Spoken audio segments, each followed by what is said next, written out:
Hi అండి. Welcome back to our channel tasty treats by Roja. ఈరోజు వీడియోలో ఇన్స్టెంట్‌గా మ్యాంగో పికిల్ ఎలా చేసుకోవాలో చూపిస్తున్నాను.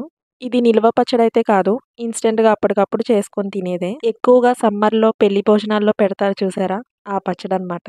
వెంటనే ఏం పాడైపోదు. ఎన్ని రోజుల వరకు స్టోర్ చేసుకోవచ్చో వీడియో ఎండ్‌లో చెప్తాను చూసేయండి. అండ్ అలాగే మన ఛానల్‌ని ఫస్ట్ టైం చూస్తున్నట్లయితే తప్పకుండా సబ్స్క్రైబ్ చేయండి. ఇలా పచ్చి మామిడికాయని 2, 3 సార్లు క్లీన్ చేసుకున్నాక పొడి క్లాత్‌తో తుడుచుకున్నాక చిన్న చిన్న ముక్కలుగా కట్ చేసుకోవాలి. దీన్ని అసలు పీల్ ఆఫ్ చేయకూడదు. డైరెక్ట్‌గా తొక్కుతోనే ఇలా ముక్కలుగా కట్ చేసుకొని ఒక మిక్సింగ్ బౌల్‌లోకి వేసుకోవాలి.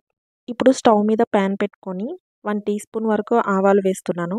ఆవాలని లో ఫ్లేమ్‌లో పెట్టుకొని చిటపటలాడేంత వరకు ఫ్రై చేసుకున్నాక ప్యాన్ నుండి సెపరేట్ చేయాలి. ఇప్పుడు సేమ్ అదే ప్యాన్‌లో హాఫ్ టీ స్పూన్ మెంతుల్ని కూడా ఫ్రై చేసుకోవాలి. ఇవి కూడా లో ఫ్లేమ్‌లోనే ఫ్రై చేసుకోవాలి. ఇలా ఫ్రై చేసుకున్నవి రోట్లో వేసుకొని దంచుకోవాలి. అలాగే 1 టీ స్పూన్ వరకు రాక్ సాల్ట్ కూడా వేసుకొని ఇలా మెత్తగా పౌడర్ చేసుకోవాలి. రాక్ సాల్ట్ వేయడం వల్ల ఆవాలు ఇంకా మెంతులు చక్కగా పౌడర్ అయిపోతాయి అన్నమాట. ఇంత తక్కువ క్వాంటిటీలో ఉన్నప్పుడు మిక్సర్ జార్లో వేసి బ్లెండ్ చేస్తే అంత త్వరగా బ్లెండ్ అవ్వదు. అక్కడక్కడ గింజలుగా ఉండిపోతుంది. ఇలా రోట్లో వేసుకొని దంచుకుంటే ఈజీగా పౌడర్ అయిపోతుంది. ఇలా మెత్తగా పౌడర్ చేసుకోవాలి. ఈ పౌడర్ని మొత్తం మామిడికాయ ముక్కల్లో వేసుకోవాలి. ఇందులోనే 3 స్పూన్స్ వరకు పచ్చికారం వేసుకోవాలి. అండ్ అలాగే 5, 6 వెల్లుల్లి రెమ్మల్ని పొట్టు తీసేసి ఇలా లైట్గా దంచుకొని వేసుకోవాలి. ఫ్లేవర్ చాలా బాగుంటుంది. లాస్ట్లో హాఫ్ టీ స్పూన్ వరకు సాల్ట్ వేస్తున్నాను. రోట్లో దంచుకునేటప్పుడు 1 టీ స్పూన్ వరకు గల్లుప్పు వేసాను కదా, ఇప్పుడు హాఫ్ టీ స్పూనే వేస్తున్నాను. సాల్ట్ సరిపోతే లాస్ట్లో అడ్జస్ట్ చేసుకోవచ్చు. ఇవన్నీ మొత్తం కలిసేలాగా ఇలా మిక్స్ చేసుకున్నాక పక్కన పెట్టుకోవాలి. ఇప్పుడు మళ్ళీ స్టవ్ మీద ప్యాన్ పెట్టుకొని హాఫ్ కప్ వరకు పప్పు నూనె వేస్తున్నాను.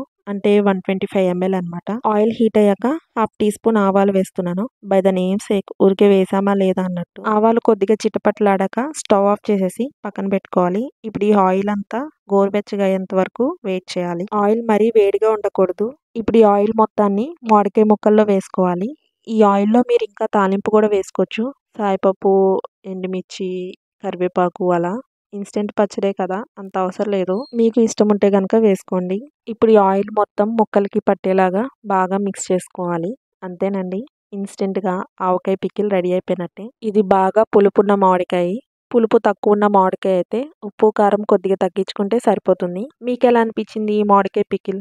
మీరైతే ఎలా చేస్తారో తప్పకుండా కమెంట్ చేయండి. ఎలాగో ఇప్పుడు సమ్మర్ సీజన్ కదా, మార్కెట్లో మ్యాంగోస్ దొరుకుతాయి కాబట్టి ఈ పచ్చడి అంతగా వేడి చేయదు. సంవత్సరం పాటు నిల్వ ఉంచుకుంటాం చూసారా, అదైతే వేడి చేస్తుంది. ఈ పచ్చడి 3 డేస్ వరకు బయట పెట్టుకున్నా పాడవదు. ఫ్రిడ్జ్ లో పెట్టుకుంటే గనక 6 డేస్ వరకు పాడవదు. అంటే 1 వీక్ లోపే ఈ పచ్చడిని ఫినిష్ చేసేయాలి. 24 అవర్స్ తర్వాత వేడివేడి అన్నంలో నెయ్యి వేసుకుని తింటే బాగుంటుంది. అప్పటికప్పుడు చేసుకున్నప్పుడైతే పెరుగన్నంలోకి చాలా బాగుంటుంది. తప్పకుండా చేసి టేస్ట్ ఎలా వచ్చిందో కామెంట్ చేయండి. ఇంకా ఇలాంటి వీడియోస్ కోసం మన ఛానల్ని తప్పకుండా సబ్స్క్రైబ్ చేయండి. అండ్ వీడియో నచ్చితే లైక్ చేసి షేర్ చేయండి. Thanks for watching.